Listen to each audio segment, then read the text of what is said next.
Hello there and welcome back to some more Gran Turismo 2 and some more Project A-Spec 1.2 coverage. Today we're going to be taking a look at another one of the new events. Last time out we looked at the Formula 1 Championship. This time out we're looking at the new Supercar Festival, which you can see indicated at the bottom here with a little Ferrari F40 icon as the supercar, which I think is very, very cool. So this is a free race championship to showcase some of the cool new supercars that are featured in Project A-Spec. Our first race goes to Deep Forest Reverse, then Rome Night, then Autumn Ring. IB license for the Deep Forest race, and then IA for the Rome Night and Autumn Ring event. So of course, to do the Supercar Festival, we're going to need 3 supercars, and we have 3 that we're going to showcase today. And we're going to begin with the 1995 Lamborghini Cala, one of the, well, the only new Lamborghini added with 1.2. This is a 1995 concept car that was essentially set to preview what an entry-level Lamborghini would look like ever since the Lamborghini Jalpa stopped production in 1988, I believe. This is, of course, a 1995 car, used a 4-litre V10 engine. Sadly, would never enter production, but it is a pretty good indicator of where Lamborghini would go later with the entry-level Gallardo. That came out in 2003. Let's go ahead and get on to our first race at Deep Forest. I should note, I have done all the upgrades you can do to the Cala. Because it is a concept car, there's no real power upgrades for it, so it is just stage 3 weight reduction and some sticky super soft tyres, because these events are pretty tough. Let's go ahead and get into this first race at Deep Forest. Alright, our grid for Deep Forest, we've got the Vector W2, which is another one of the new cars for 1.2 leading the field. We've got the Marcos LM600 road car, we've got the Vector SRV8, the Nissan R390 road car, and the Quaif R4 GCS, which has to be one of my personal favourites from this update. I love the Quaif R4 GTS. I think it looks absolutely fantastic. 4-wheel drive supercar, so there's loads of grip in there. It is a very, very excellent car. And of course the Vector as well. I can't help but love a Vector W2. To be honest with you, I would have happily showcased the Vectors in this video, but I think Lamborghinis and Ferraris are probably going to get more clicks than Vectors are, unfortunately. So yeah, unfortunately, I'm relegated into the Lamborghini. I say unfortunately, not really unfortunately. And to be fair, around Deep Forest, I really wouldn't want to drive the Vector for a reason that's about to become apparent. No, almost. I do have to admit, every time I've done this event and there's been a Vector present, he's always smashed straight into the concrete posts at the Deep Forest tunnel entrance, which I don't think I've ever seen before, but it's definitely something interesting. Straight away with this Cala, I'm very impressed with the way the Cala drives. Admittedly, it is only 400 horsepower, but it strikes me how good the traction is in this. To be honest with you, I thought it was 4-wheel drive the first time I drove this, and I had a look and realised it's actually mid-engine rear-wheel drive, because of course this is from Lamborghini's Megatech Chrysler days, so this is before the Audi influence would wash over them. And I suppose it's interesting to see what an entry-level Lamborghini would look like before the Audi influence takeover. Of course, the Gallardo was the first true Lamborghini developed on Audi's dime. The Murcielago, contrary to popular opinion, was pretty much sorted at that point. Obviously, Audi helped with, I think, some of the interior bits and pieces, and obviously development costs and whatnot, but as far as I understand it, the Murcielago was pretty much done by the time Audi came along. And obviously the Diablo VT 6-litre, which I would love in this mod, but I don't know if that car might have come out a little bit too late. I'd swear that's a 2000 model car.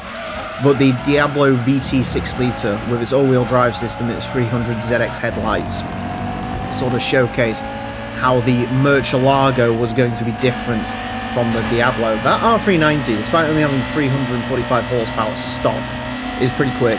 I'd almost suggest that it's upgraded in this race. A lot of these opponents are.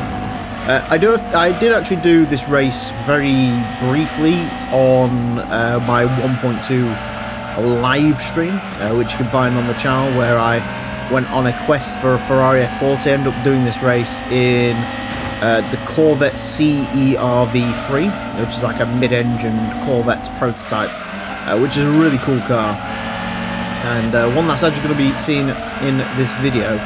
after this race, as a fun fact. But yeah, this event was really tough, especially in the CERV. I don't know if it's because it had four-wheel drive, which means obviously you get great traction normally with four-wheel drive vehicles, but around a track like Deep Forest where there's more high-speed corners, it can result in understeer. And the other thing with the CERV as well is that while it's a very powerful car, and again very nice to drive actually, it is pretty heavy. It weighs 1,500 kilos, I believe, which is, well, 400 kilos more than this Lamborghini weighs in its weight reduction stage. I don't know how much this weighs standard. I think it's about 1,300 kilos. The Marcos very kindly pushed us through the corner there, to be fair. Don't know if I'd call that Marcos a supercar, but it is cool to see it in an event. The LM600, one of the most bizarre looking vehicles the Project A-Spec team has added to the game. Although in this update, if you like your cars bizarre looking, of course you can see the 1.2 complete car list video I did, because there is some definite weirdness and oddities in that car list. There is some truly strange looking cars, and then there's some really excellent looking cars. Of course I mean from a sort of car aesthetic appearance, not in case of the model. All the models are pretty terrific in this mod. Definitely improved from the old original Project A-Spec days. But yeah, the LM600 is a bizarre looking car, while stuff like the Quaife R4 GTS, which we see in this event, really exquisite looking car. And this Cala as well, actually, is a pretty good looking car all round. I'm just getting pushed by the R390. I'm not going to complain, because down the straights it definitely helps. It's a cool thing with doing Deep Forest in reverse, especially in something like this Cala. I have the handling over the AI cars through the corners, and sort of that section before the big straight down the back straight, but yeah, you've sort of got to maximise the corners to try and stay ahead, because the AI will absolutely decimate you down the straight in their upgraded vehicles. Again, I'm not 100% sure, because I don't know the whole coding behind all the events. A quick reminder, some people got confused in the comment sections in the last couple of days. I am not a developer on this mod. I don't do anything with this mod beyond just cover it in video content. I literally could not tell you I could not tell you how to mod this game or how anything's made here, but I would suggest these cars have got the engine upgrades. I think we're going to just about have them on the line. There we go, in the Cala. That was a pretty tense final lap, to be honest, in the Cala. And the Marcos, the R390 and the Quaife all finished pretty close to each other. And then the Vector again. I think Vector's crash into that wall, I'm almost certain, which can lead to some problems for them, definitely. So we'll take our 20,000 credits, and we will get a prize car, but we'll have a look at what those prize cars are later. Next, onto the CERV. Next up then, we're going to get behind the wheel of the mid-engine Corvette before the mid-engine Corvette actually existed as a car you can buy. This time we'll take a look at the Chevrolet CERV 3, or the Corporate Engineering Research Vehicle. As mentioned, this is essentially the mid-engine Corvette before it existed, but it's much more than that. This car has the mid-mounted LT5 engine from a ZR1, but it's now got turbochargers and modifications to take it to 657 horsepower. The car is made of carbon fibre, apparently, and featured a bunch of completely space-age features for 1990, included computer-controlled active suspension systems, a 6-speed auto transmission, all-wheel drive, four-wheel steering, etc, etc. Much like the Cala, because this is a concept vehicle, this does not have any upgrades beyond weight reduction stage 3 and the super soft tyres, which I have put on this, because we're about to tackle one of the rarest tracks in GT2, Rome Night, which I never look forward to because I'm not particularly good at Rome Night, but we will see what we're up against this time round. Alright, we've got the R390 from 1998, the Marcos and the Nazca, the Lamborghini Cala, and we've got another CERV on the field with us, so we're going to see how we can do here. Very cool looking car at night. You've got the sleek, understated pop-up headlights, of course, and we've got the big light bar in the back. This really was ahead of its time. This is a car that, of course, you know, in 2025 as we are now, obviously pop-up headlights are a little bit out of fashion, but the light bar is as popular as it's ever been on the back of your car.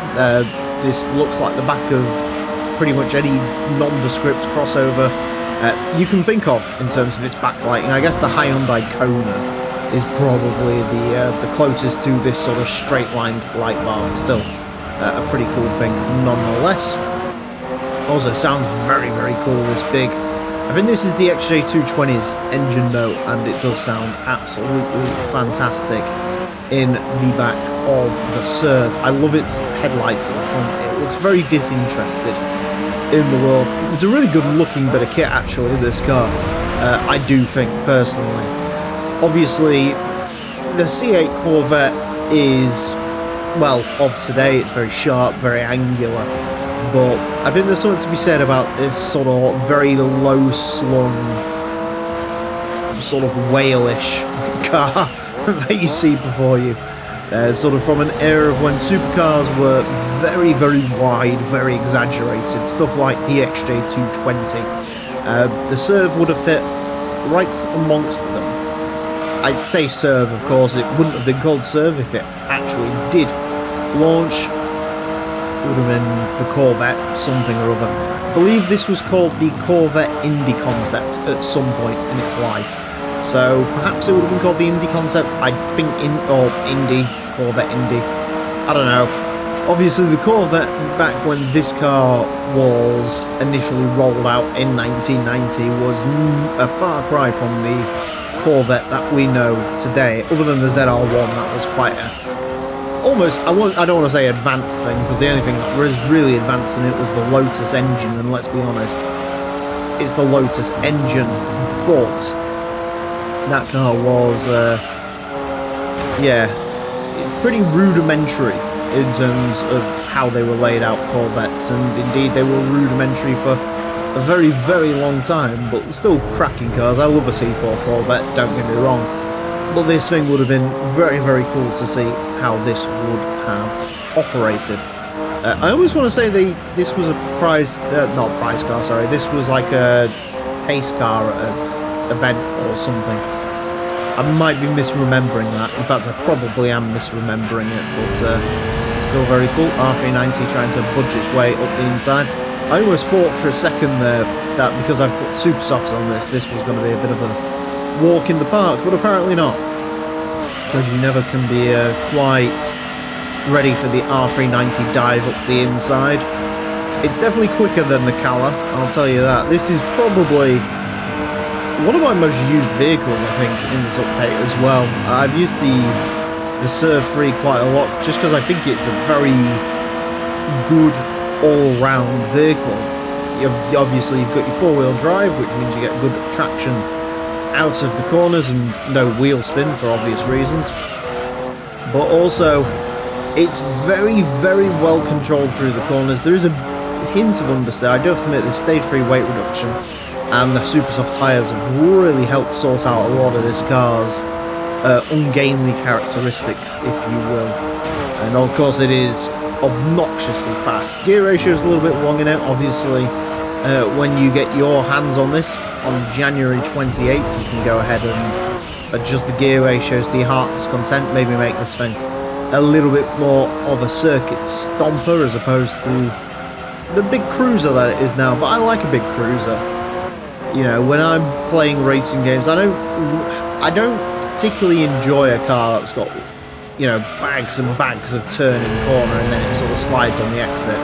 I'd rather have a more predictable understeering vehicle, personally. That's what I feel like I extract the most performance out of, is when a car's a bit more understeery as opposed to leery and flamboyant. So this car definitely suits my characteristics quite well. I do have to admit, With the super softs and the weight reduction, it does suit the track of Rome Night quite a lot, this, which is a sort of fast-flowing circuit. It's a very good car to get a nice rhythm going with it, which is very cool. And like I say, this is just a cool car in general. I do like the CERV 3. Obviously a little bit of a different choice in this video. I was looking through all the supercars that have been added in 1.2, and there is a fantastic selection of stuff. Obviously you can see back there NASCAR C2, the Quaif, but I really wanted to just showcase the CERV, I think, because I feel like this car won't get much of a spotlight in the mod, to be honest, outside of, you know, maybe being a cool car for people to receive as a prize car. I won't say where you get it from, but you can get this from a relatively easy event, and so it's a really good sort of base level supercar. But I feel like this might be a bit overshadowed in the mod, so I wanted to give some love to the CERV 3, and also because it is kind of the predecessor to what would eventually become the C8 Corvette.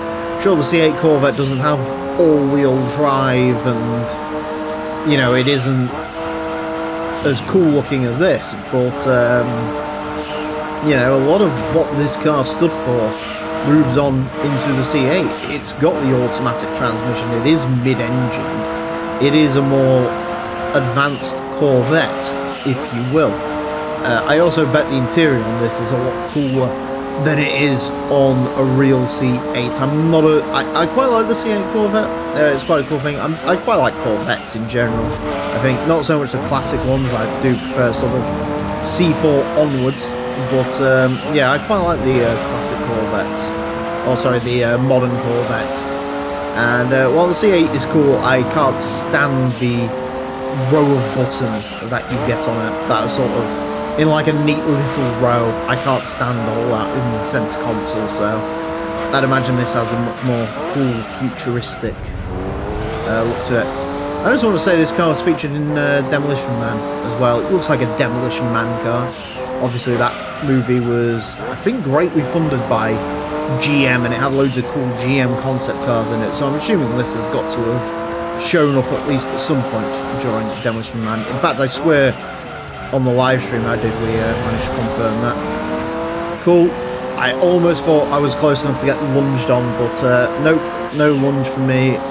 Get across the line once again. Again, we're not beating the AI on the straights because they are hugely quick on the straights, but nevertheless, we did give it a go. I kind of want to see the cool pop-up headlights on this thing. Yeah, God, look at them. Very sleek, very stealthy. The pop-up headlights on the CERV does look very, very cool indeed. I love this blue it comes in as well. Fantastic looking colour. Alright, and that's enough with the Corvettes and with the Lamborghini Cala. Let's go on and take a look at the one thing everyone is excited for in Project A-Spec 1.2. And so here it is, the Ferrari F40. Finally going to be doing a demonstration run in the F40 to show you what it's all about. One of the most anticipated cars coming with 1.2, and for good reason, because to many people, this is the quintessential supercar. But we're not just going to be running this thing stock, because as we've seen in the previous events, I did have struggles even on super soft tyres and with the weight reduction.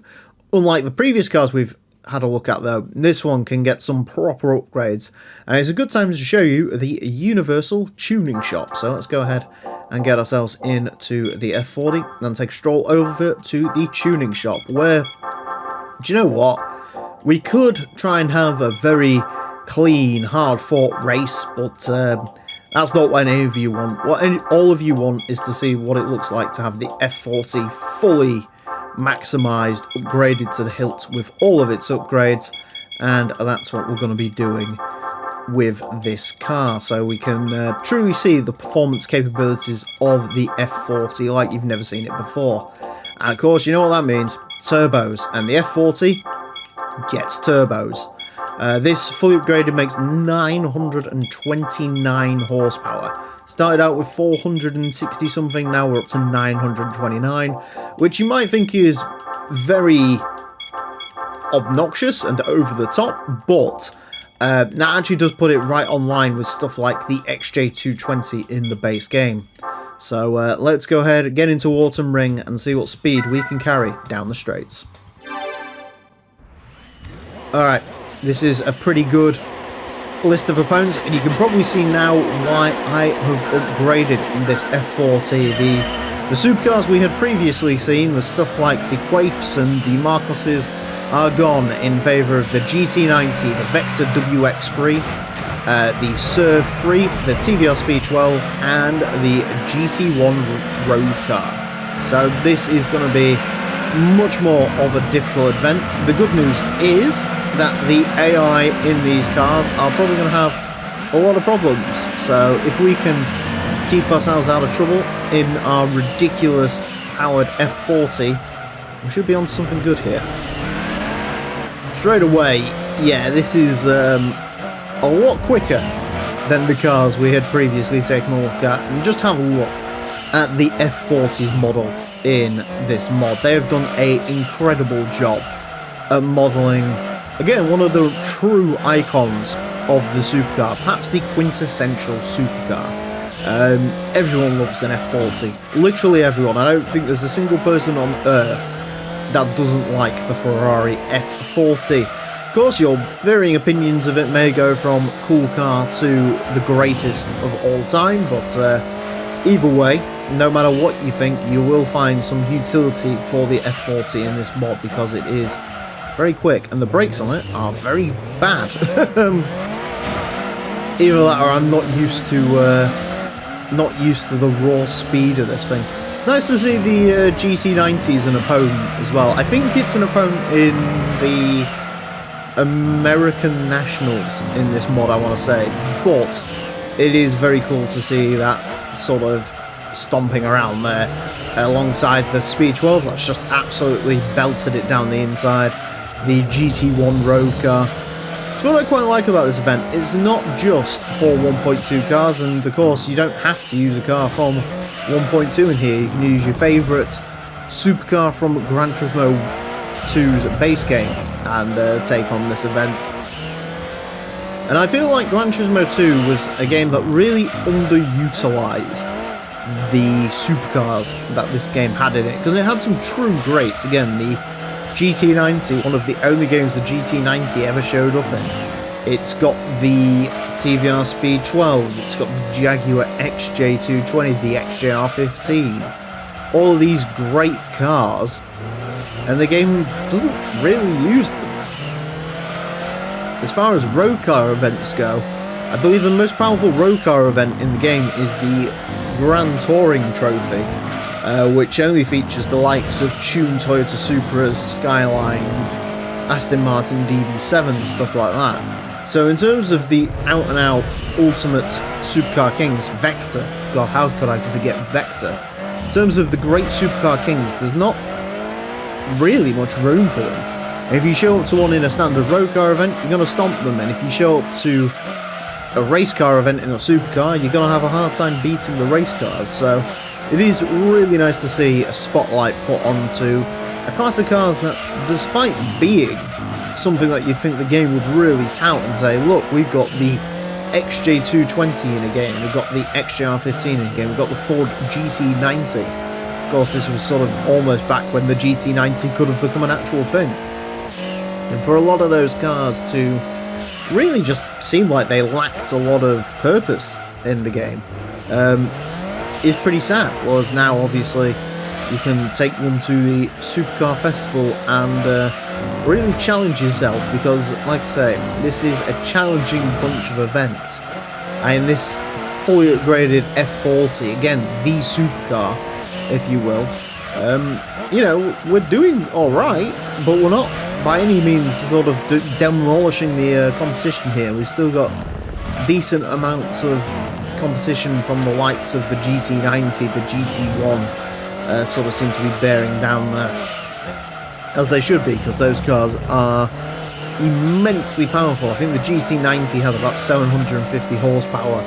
GT1 fully upgraded can have almost 1,000, so definitely cars that can be upgraded to the max Holtz and indeed a lot of the supercars added in 1.2 have. I mean, I suppose by choosing the Cala and the CERV, I've done a bit of a disservice to the creators, so apologies there, because a lot of the supercars you've seen around us today, including the Marcos, can get some crazy power figures out of that Marcos. If you really want to do some tuning, there's a fun thing for you to have a go with in 2 weeks' time. Get the Marcos LM600 and just have a go with the engine modifications on that car, because believe you me, that can make some serious power.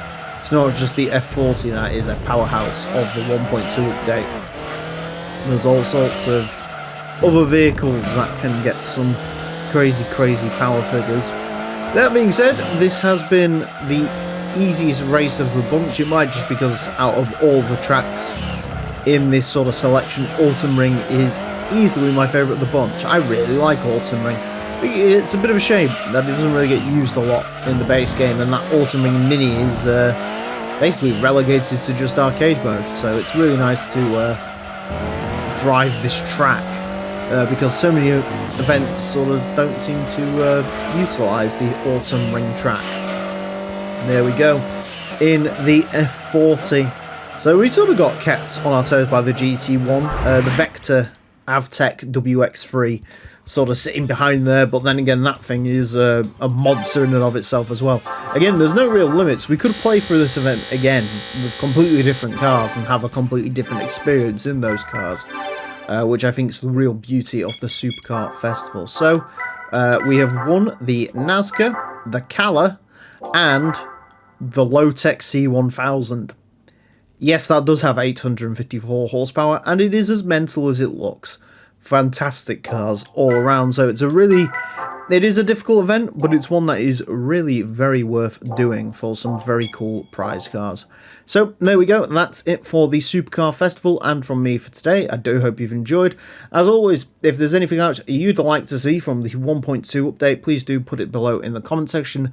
Next time out, I think we're going to be looking at some of the Le Mans Group C prototype cars. I still haven't decided what category to throw them into, but when I do, you will see that video in a couple of days. So thank you all very much for watching, and until next time, farewell.